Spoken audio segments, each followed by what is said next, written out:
로마서 15장 4절 무엇이든지 전에 기록된 바는 우리의 교훈을 위하여 기록된 것이니 우리로 하여금 인내로 또는 성경의 위로로 소망을 가지게 하려 함이니라. 오늘 로마서 15장 4절 말씀을 통해서 구원의 확신이라는 제목으로 하나님의 말씀을 함께 살펴보도록 하겠습니다. 어제 일을 마치고 돌아오는 길에 도로 한가운데서 매미를 입에 문 커다란 새 한 마리가 그것을 잡아먹기 위해서 몇 번이나 입에서 놓치는 일을 반복하다가 그만 그 커다란 새는 지나가는 차에 치여 죽고 먹이였던 매미는 날아가 버리는 그 장면을 보게 되었습니다. 저는 눈앞에 벌어진 이 생생한 장면을 보면서 우리 인생에 대해서 생각해 보았습니다. 눈앞에 있는 먹이인 매미 때문에 정작 자신의 생명을 위협하는 차량을 보지 못한 커다란 새의 죽음은 어찌 보면 우리의 인생의 모습에도 대비되는 것 같습니다. 예수님도 마태복음 6장 산상수훈에서 이렇게 말씀하십니다. 6장 31절에서 33절 그러므로 염려하여 이르기를 무엇을 먹을까 무엇을 마실까 무엇을 입을까 하지 말라. 이는 다 이방인들이 구하는 것이라. 너희 천부께서 이 모든 것이 너희에게 있어야 할 줄을 아느니라. 너희는 먼저 그의 나라와 그의 의를 구하라. 그리하면 이 모든 것을 너희에게 더하시리라.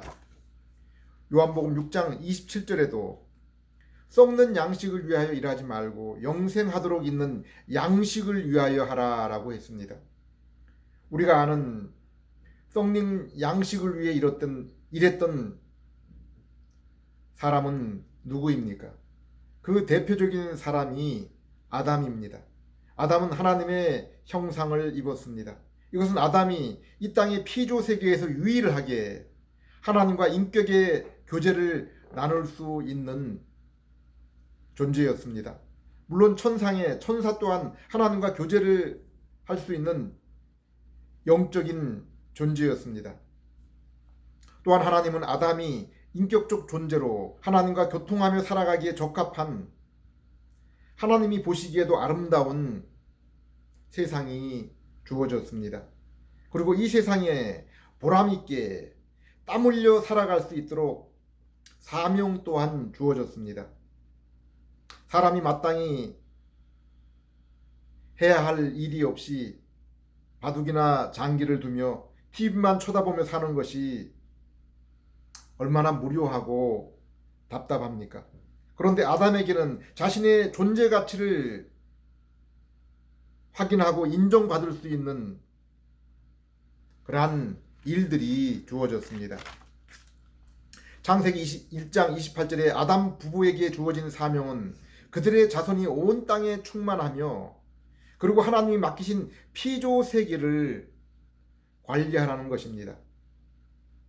우리는 오늘날 우크라이나와 러시아의 전쟁을 보면서 그로 인해 곡물 파동이 일어나고 그로 말미암아 가난한 나라들의 많은 사람이 더욱 굶주리게 된 것을 보고 있습니다. 우리는 이러한 모습을 보면서 피조 세계를 관리하는 일이 얼마나 중요한지를 보게 됩니다. 하나님은 아담을 하나님이 임재하시는 에덴 동산에 두시고 그 동산을 관리하게 했습니다. 이것은 아담으로 하여금 하나님께 드리는 예배와 바른 교제를 위한 것입니다. 요한복음 4장을 보면은 예수님이 사마리아 여인과의 대화를 통해서 참된 예배가 무엇인지를 설명해 주고 있습니다. 그것은 신령과 진정으로 드려야 되며 십계명의 첫 번째 돌판에 기록되어 있는 것입니다.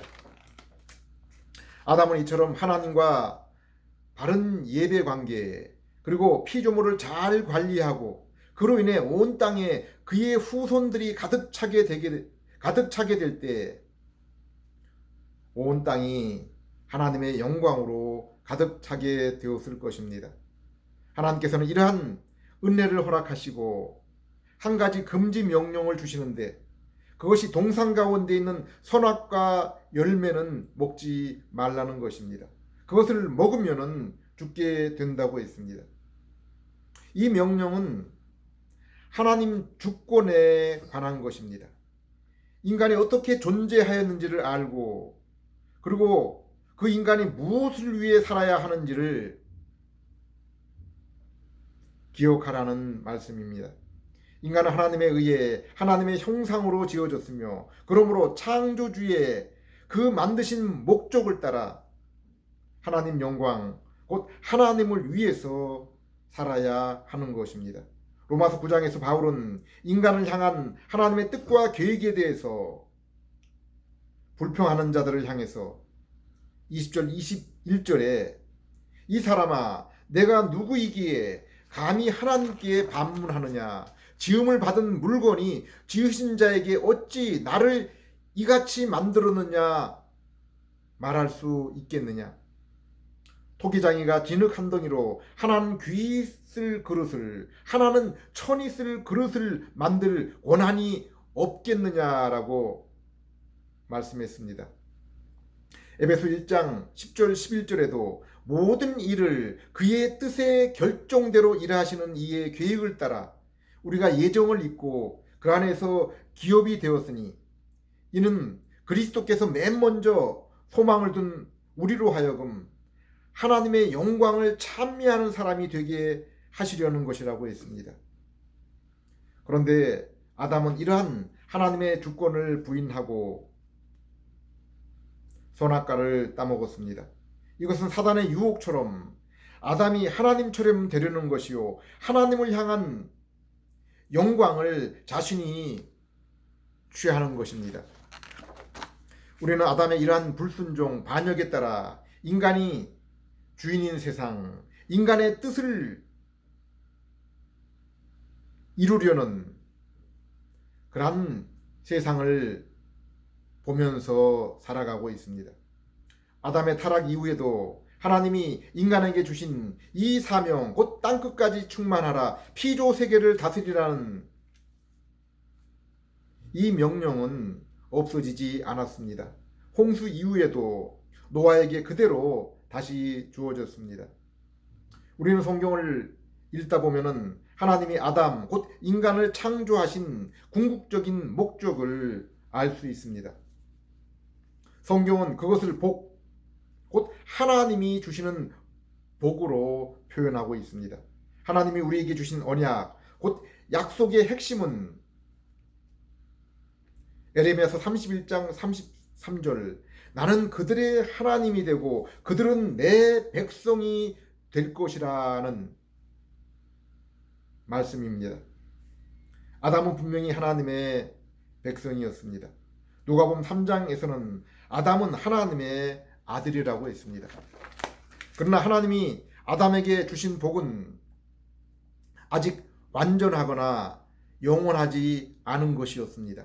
하나님의 금지 명령인 선악과를 따먹을 때 그것을 상실할 수 있었습니다. 그러나 하나님께서 명령하신 계명에 순종하여 하나님의 계획하신 때에 곧 온 땅에 주님의 백성, 그리고 그들로 인해서 주님의 영광이 충만할 때 아담에게 하나님의 영원하고 온전한 복, 곧 영생이 주어졌을 것입니다. 오늘날 그리스도인들에게 영생의 온전한 복이 언제 완성된다고 했습니까? 마태복음 28장 19절 20절을 보면은 하나님이 그리스도인에게 주신 지상 명령, 사명이 나옵니다. 이것은 창세기 1장 28절에 아담에게 주신 사명과 같은 것입니다.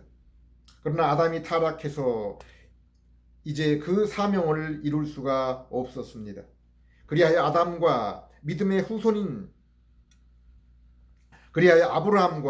후손인 성도가 복음 전파를 통해서 온 세상에 하나님의 택하신 백성들이 충만하게 되고, 그로 인해 하나님의 영광이 충만하게 될 때 예수님의 재림, 곧 하나님 나라 영생이 임하게 되는 것입니다. 성경을 보면은 아담이 선악과를 먹었을 때 하나님과의 교제의 단절, 그리고 그 후에 육체의 사망이 오게 되는데, 우리는 이 선악과 언약을 행위 언약이라고 부릅니다. 이것은 아담 곧 인간이 불순종할 때는 하나님의 저주를 받고, 순종할 때는 하나님께서 영원한 복을 주시는 것입니다. 하나님은 동산 안에 선악과를 먹으면 그 불순종의 대가로 죽음에 이른다고 했는데, 이 선악과 금지 명령은 사실 한 가지 금지 명령이 아니라 하나님 주권 전체에 관한 것입니다. 그래서 아담이 동산 가운데 생명나무를 통해 보여주신 영생의 소망은 하나님 주권에 대한 전체적인 순종, 곧 선악과 열매를 일정 기간 동안 먹지 않는다고 영생이 주어지는 것은 아닙니다. 그것은 하나님이 정하신 때까지 아담이 하나님이 주신 계명 전체를 순종해야 하는 것입니다. 로마서 1장에서 3장까지를 보면은 모든 사람의 양심에 하나님의 계명이 새겨져 있다고 했습니다. 그러므로 타락하기 전, 즉 하나님의 형상이 훼손되기 전 아담은 더욱 분명하게 하나님이 아담의 양심에 새겨준 계명을 알았을 것입니다. 이러한 하나님의 계명이 이스라엘에게 시내산에서 문자적으로 주어졌고, 그 중심 내용이 바로 십계명입니다. 모세를 통해 이러한 계명이 주어지기 전에 이미 아브라함에게도 하나님의 계명이 주어진 것을 알 수 있습니다. 창세기 18장 19절, 내가 그로 그 자식과 권속에게 명하여 여호와의 도를 지켜 의와 공도를 행하게 하려고 그를 택하였나니, 이는 나 여호와가 아브라함에게 대하여 말한 일을 이루려 함이니라. 이 말씀을 보면은 모세가 율법을 받기 400년 전에도 이미 아브라함에게 하나님의 도가 전하여진 것, 하나님의 그 뜻, 계명이 전해진 것을 볼 수 있습니다. 레위기 18장 5절, 너희는 내 규례와 법도를 지키라. 사람이 이를 행하면 그로 말미암아 살리라. 여기 이 말씀은 사람이 영생 곧 하나님의 의에 이르기 위해서는 율법 곧 하나님의 계명을 온전히 순종해야 한다고 했습니다. 복음서에서도 율법사와 부자 청년이 예수님께 나와서 선생님, 내가 어떻게 해야 영생을 얻을 수 있습니까? 라는 질문을 했을 때 예수님의 대답이 무엇입니까? 율법이 무엇이라고 했느냐? 그대로 행하라라고 말씀하고 있습니다. 그리고 예수님이 산상수훈에서 율법에 대해서 재해석해 주셨을 때 예수님이 요구하신 것은 그들이 율법의 행위에, 율법이 말한 그것을 행위로 순종할 뿐 아니라 하나님은 그 율법을 행하는 그 사람의 마음의 동기까지도 보시고 심판하신다고 했습니다. 하나님은 아브라함에게 너는 내 앞에서 완전하라고 했습니다. 예수님도 하늘에 계신 너희 아버지의 온전함 같이 너희도 온전하라고 했습니다.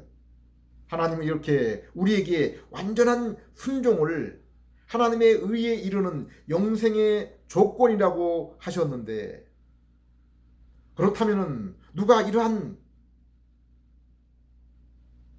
조건에 순종하여 의에 이르며 영생에 이룰 수가 있겠습니까?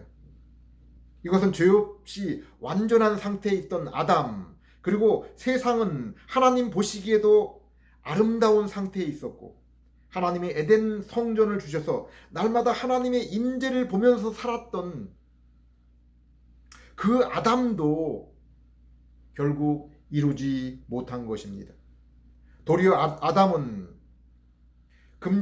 하나님이 금지한 선악과를 따먹고 우리에게 죄의 형벌과 부패한 마음까지 우리에게 물려주었습니다. 그런데 하나님이 주신 은혜, 언약, 복음은 무엇입니까? 여인의 후손으로 오실 그분, 곧 예수님이 우리가 이루어야 될, 하나님의 의에 이루기 위해서 우리가 이루어야 될 그 일을 예수님이 이루어 주시겠다는 것입니다. 그래서 예수님은 하나님의 아들이시면서도 인간의 몸을 입고 세상에 오신 것입니다. 또한 죄의 몸을 입지 않기 위해서 마리아의 몸을 통해서 성령님을 통해서 잉태되셨습니다. 그리고 이 땅에서 하나님이 요구하신 온 율법을 순종하셨습니다. 그리고 아담의 죄로 인해 모든 인간이 물려받을 죄의 형벌을 대신하여 십자가를 지셨습니다. 하나님은 이러한 우리의 죄를 대신하신 예수님의 십자가의 죽으심과 또 우리의 의를 위해 대신 온 율법을 순종하여 이루신 그 의를 하나님이 받으실 만한 그러한 것이라고 인정해 주시고 증명으로 예수님을 그 죽은 자 가운데서 십자가에서 부활하게 하신 것입니다. 그러므로 우리는 오직 예수님을 믿음으로 죄 용서를 받아 하나님과 화해를 이루고 또한 의롭게 되어서 영원한 교제를 이루게 되는 것입니다. 그래서 요한복음 6장 28절에 우리가 어떻게 해야 하나님의 일을 할 수 있습니까? 라고 사람들이 예수님께 나와서 질문을 할 때 예수님께서 어떻게 대답하셨습니까? 29절 예수께서 대답하여 이르시되 하나님께서 보내신 이를 믿는 것이 하나님의 일이니라 하시니, 주인인 우리가 이 땅에 살면서 하나님의 일을 할 수 있는 것은 아무것도 없습니다. 이것은 죄 없는 아담조차도 하나님이 예비하신 그 부족할 것이 없는 아름다운 그 낙원에서도 이루지 못한 일입니다. 히브리서 11장 6절에도 믿음이 없이는 하나님을 기쁘시게 할 수 없다고 했습니다.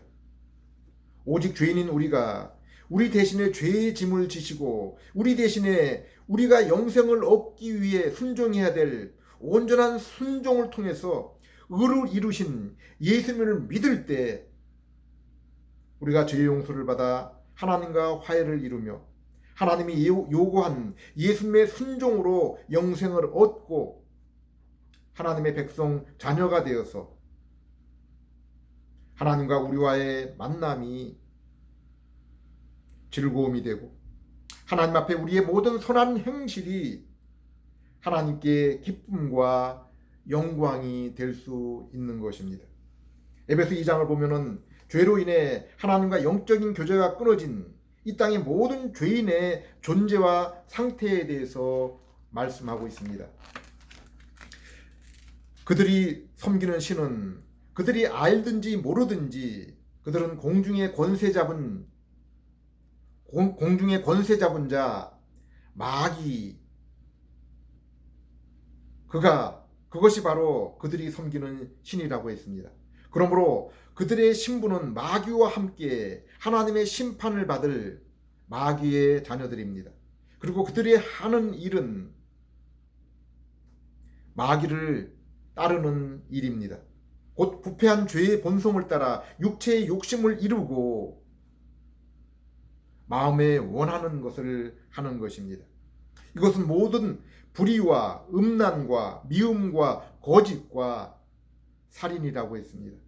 예수님도 너희의 아비는 마귀며 그러므로 너희는 마귀의 일을 행한다고 했습니다.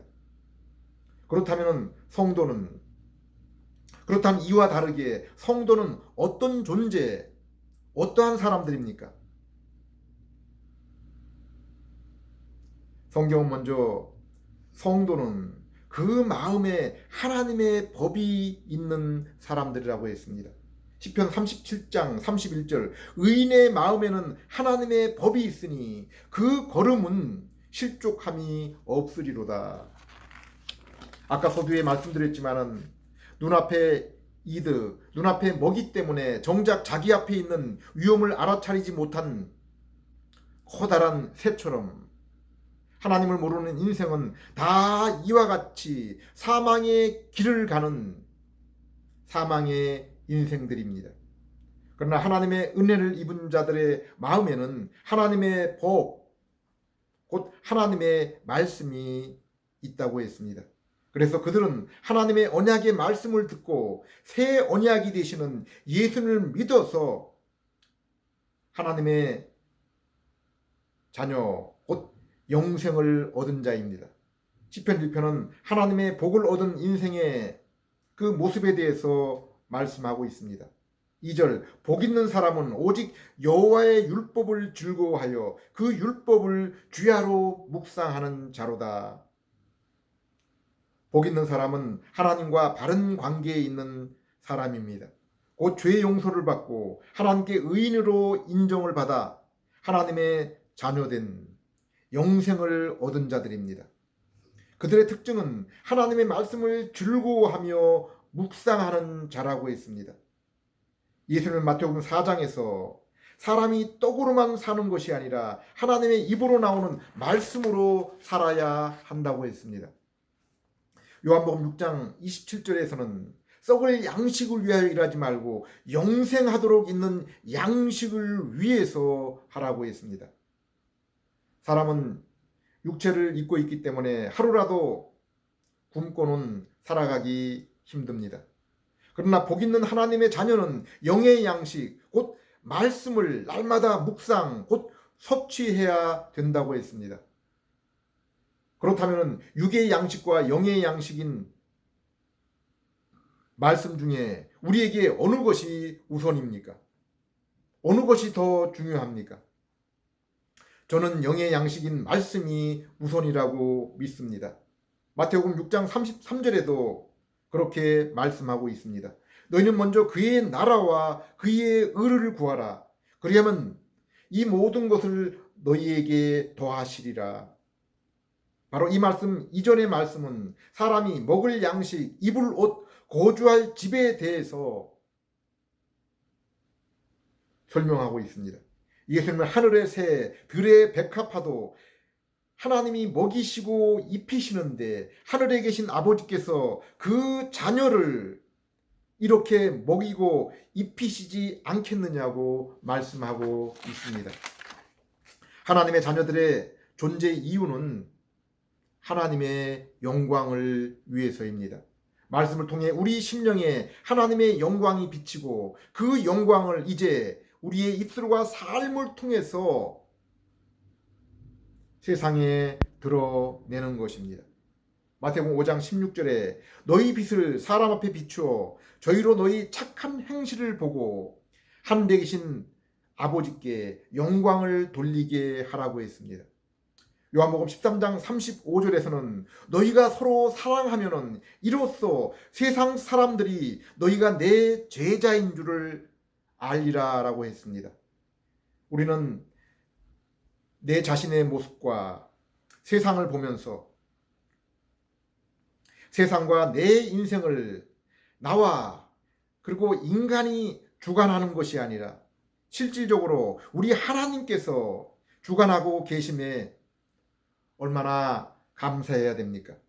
세상 사람들은 아담처럼 육신의 정욕, 안목의 정욕, 이생의 자랑을 위해서 살아가고 있습니다.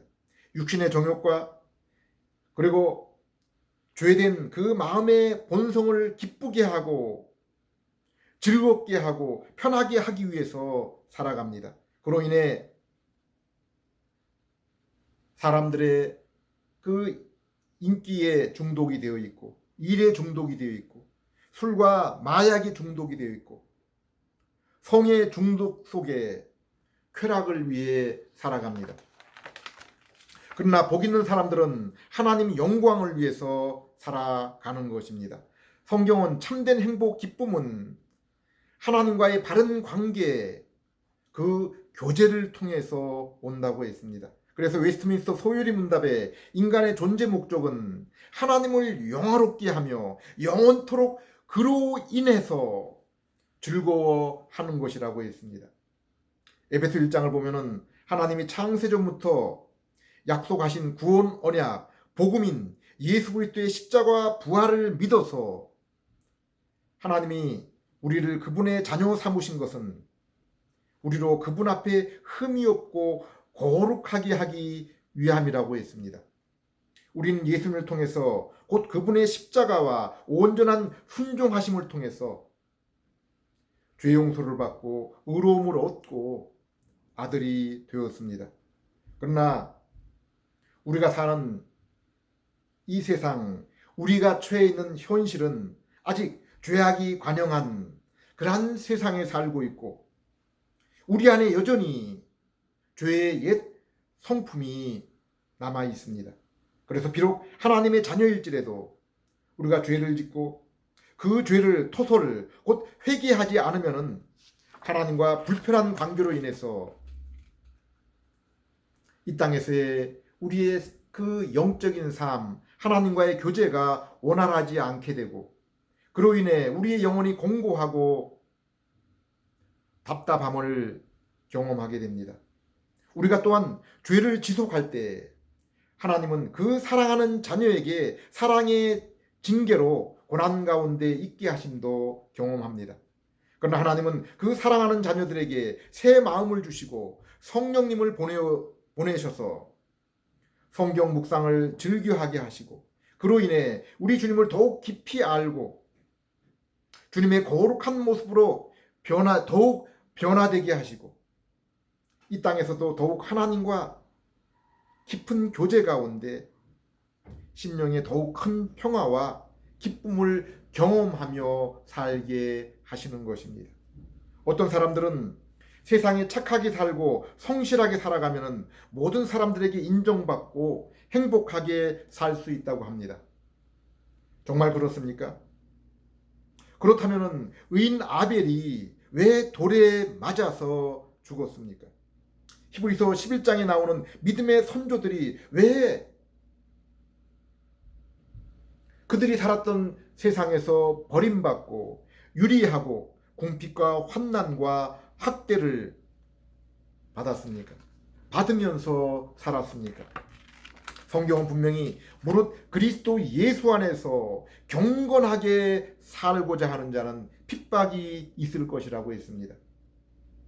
그러나 이러한 흑암의 세력과 죄악의 세상에서 성도를 인내하게 하고 그 마음에 위로를 얻게 해주는 것이 있다고 했습니다.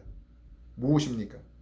로마서 15장 4절 무엇이든지 전에 기록한 것은 우리에게 교훈을 주려고 한 것이며 성경이 주는 인내와 위로로서 우리로 하여금 소망을 가지고 살게 하려 함이라.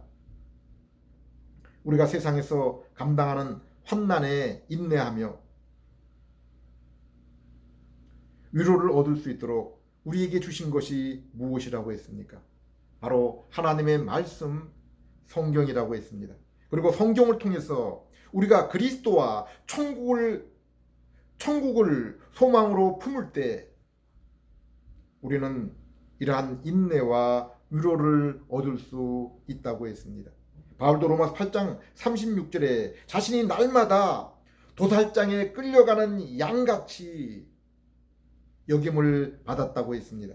그러나 그 다음 절 37절에 이렇게 고백하고 있습니다. 그러나 이 모든 일에도 불구하고 우리가 우리를 사랑하시는 이로 말미암아 넉넉하게 이기게 되느니라. 바울이 기쁨의 서신다 부른 빌립보서를 쓴 것은 바울이 옥중에 있을 때였습니다. 바울은 감옥에 갇힌 상태에서 성도들에게 여러분은 내가 이렇게 기뻐하는 것처럼 여러분도 나와 같이 기뻐하십시오라고 한 것입니다. 이것은 육체의 편안함과 육체의 정욕을 통한 기쁨을 말하고 있는 것이 아닙니다. 기쁨의 근원이 되는 하나님과의 바른 관계, 곧 아들의 하나님과 그 자녀된 관계를 통해서, 그리고 말씀을 기뻐하고 순종함을 통해서 오는 신령한 영적인 교통에 관해서 말씀하고 있는 것입니다.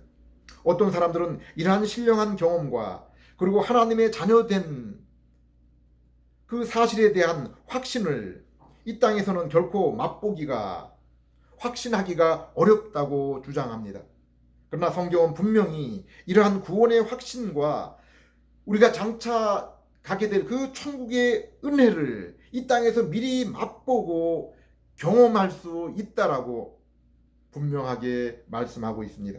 그러므로 바울은 너희는 이 모든 것을 맛보아 알지어다라고 했습니다. 베드로도 형제들아 너희의 부르심과 택하심을 확실히 경험하라고 했습니다. 우리의 구원과 확신과 그로 인한 심령의 기쁨을 우리는 어디에 근거해야 됩니까? 어디에 근거를 두고 우리는 이러한 구원의 확신을 얻을 수 있으며 그로 인한 신령한 즐거움, 천국을 맛볼 수 있습니까? 하나님이 성경에 우리의 구원을 약속했기 때문입니다. 요한복음 1장 12절 영접하는 자 곧 그 이름을 믿는 자들에게는 하나님의 자녀가 되는 권세를 주셨으니, 요한복음 3장 16절 하나님이 세상을 이처럼 사랑하사 독생자를 주셨으니 이는 그를 믿는 자마다 멸망치 않고 영생을 얻게 하려 하심이라. 요한복음 6장 37절 아버지께서 내게 주시는 자는 다 내게로 올 것이요 내게 오는 자는 결코 내가 내쫓지 아니하리라. 우리가 이 성경에 나와 있는 이 약속의 말씀을 듣고 예수님께 나오는 자는 구원을 얻고 결코 예수님께 오는 자를 예수님이 그들을 모른다고 외면하거나 내어쫓지 않는다고 했습니다. 이것이 예수님의 순종과 십자가를 통해서 우리에게 대신 이루어 주신 그 구원을 우리가 믿음으로 얻게 되는 칭의입니다. 예수는 우리를 십자가를 통해서 믿음으로 구원하신 그 목적이 무엇이라고 했습니까? 로마서 6장 10절 11절 그가 죽으심은 죄에 대하여 단번에 죽으심이요 그가 살아계심은 하나님께 대하여 살아계심이니 이와 같이 너희도 너희 자신을 죄에 대하여는 죽은 자요 그리스도 예수 안에서 하나님께 대하여는 살아있는 자로 여길지어다. 에베소 1장에서도 하나님이 우리를 택하여 아들 예수를 믿고 구원을 얻게 하신 이유는 우리로 그 앞에 거룩하고 흠없이 살도록 하기 위해서라고 했습니다. 곧 우리의 그 거룩한 삶, 성화를 위해서 우리를 구원하셨다, 부르셨다라고 말씀하고 있습니다. 베드로서 1장 4절에는 신의 성품에 참여하는 자가 되게 하려고라고 그렇게 말씀했습니다. 우리가 구원을 얻은 것은 성경을 통한 구원의 소식을 듣고 예수님을 구세주와 주님으로 믿어서 얻게 된 것입니다. 그리고 구원을 얻은 이후에 우리가 성경을 묵상하는 이유는 성경이 영혼의 양식이 되기 때문에 성경을 읽고 예수님을 더 알고 그로 인해서 영혼이 위로와 힘을 얻어서 더욱 예수님의 모습을 닮아가기 위해서입니다. 디모데후서 3장 15절 에베소 4장 11절을 보면은 하나님이 성경을 우리에게 주시고 교회의 일꾼을 보내신 이유는 우리가 성경을 통해 예수를 믿어 구원을 얻을 뿐 아니라 성경과 그리고 교회의 가르침을 통해서 우리의 믿음의 인격, 곧 신앙이 성장하여 선한 일을 하도록 교회와 성도와 세상을 섬기기 위해서입니다. 그러므로 예수님을 믿고 예수님을 닮기 힘쓰는 자들은 분명히 하나님의 자녀들입니다. 예수님을 믿고 구원을 얻고 그리고 구원을 얻은 후에 이제 예수님을 닮아가기를 힘쓰는 그러한 자들은 분명하게 하나님의 자녀들이라고 성경은 말씀하고 있습니다. 베드로서 1장에 이렇게 예수님 알기를 힘쓰고 거룩의 열매 맺기를 힘쓰는 자들은 하나님의 부르심과 택하심을 입은 구원을 얻은 자가 맞다고 했습니다. 하나님은 예수를 믿는 자에게 이렇게 칭의, 곧 의롭게 여기시고 성화, 곧 새 마음을 주셔서 선한 일을 하게 하실 뿐 아니라 그리고 이제 성령님을 보내셔서 양자, 곧 하나님의 아들이 되게 하셨습니다. 그래서 하나님을 아바 아버지라 부르게 하시고 하나님의 이름을 부르며 아버지임을 하나님이 자신의 아버지이심을 알아차리게 하셨습니다. 이것은 또한 성령의 조명하심이라고 부르기도 합니다. 성령님은 하나님의 자녀의 영적인 눈을 밝히셔서 말씀을 이해하고 깨닫게 하시고 더욱 말씀을 사모하게 하셔서 더욱 하나님을 가까이서 알게 하시고 그로 인해 영적인 분별력을 얻게 하시는 것입니다. 그래서 이 양자의 영을 모신 자들은 진리와 거짓 그리고 참된 목자와 거짓 목자를 구별하며 그로 인해 늘 좋은 꼴을 먹기를 사모하는 것입니다. 저는 늘 신앙을 위한 좋은 서적을 사모하며 또 찾고 있습니다. 그리고 좋은 책을 추천하는 목사나 성도들을 누구보다 고마워합니다. 우리 안에 성령님은 우리가 성경뿐 아니라 이러한 신앙 서적을 읽을 때도 우리의 눈을 밝혀주셔서 이해를 도와주십니다. 저는 건전한 기독 출판사 서적으로 부흥과 개혁사 그리고 PNR 출판사의 책들을 권하여 드립니다. 그리고 존 프레임 목사의 조직신학 개론을 추천하고 싶습니다. 이렇게 우리는 구원과 믿음에 대한 성경의 약속, 내 삶 속에 믿음으로 인해 주님의 거룩을 담는 모습, 그리고 양자의 영 성령님을 통해서 주님의 말씀을 사모하고 더욱 주님을 알아나가기를 힘쓰는 그러한 모습을 통해서 주님의 자녀됨의 그 확신과 그로 인한 신령한 교제의 기쁨으로 성도는 천국을 날마다 맛보아 알게 되는 것입니다. 기도드리겠습니다. 하나님 아버지, 이 시간도 주님의 말씀을 듣고 우리의 죄를 대신 지시고 우리를 위해 의를 대신 이루신 예수를 믿음으로 의롭게 되며 주님 주신 새 마음으로 더욱 거룩을 사모하며 저희와 동행하시는 성령님을 따라 말씀을 더욱 깊이 이해하고 더욱 주님 알기를 사모하는 그러한 저희들 될 수 있게 해 주시옵소서. 이로 인해 하나님의 자녀임을 확신하고 그로 인해 우리 주님과의 사귐과 즐거움을 날마다 더해 주시옵소서. 예수님 이름으로 기도드립니다.